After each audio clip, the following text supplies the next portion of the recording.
Hey guys, welcome back to Drew Tutorial, and in this video I'm going to show you how to use Gemini 2.0 on your Samsung Galaxy or Android phone. So what you want to do, guys, in order to use Gemini, you want to first open up your Play Store and you want to use the search and simple type in Gemini, right? You need to install Gemini app, and as you can see here, I have it installed already. It's Google Gemini, and you can go ahead and you can open that, right?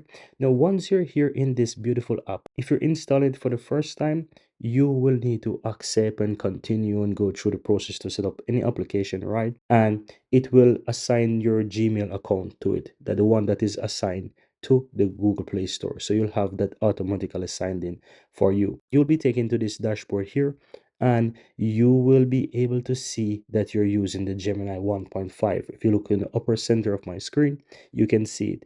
Now, if I click this drop down, you will see that Gemini 2.0 Flash Experimental is there. It's a preview version there, so you can click on that and you can start using the Gemini 2.0. You can ask it whatever you want. So I'm going to ask it, what is what? Just an example, right?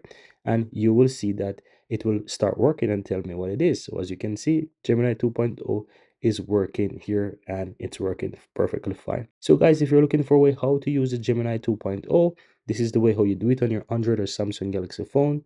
And if you want to learn how to use it on a computer, I'll be releasing videos showing you that as well. So look out for those videos. And that's how to do it. Give this video a like if you found value. Hit that subscribe button if you're brand new to the channel. And thank you guys for watching. See you next time, guys.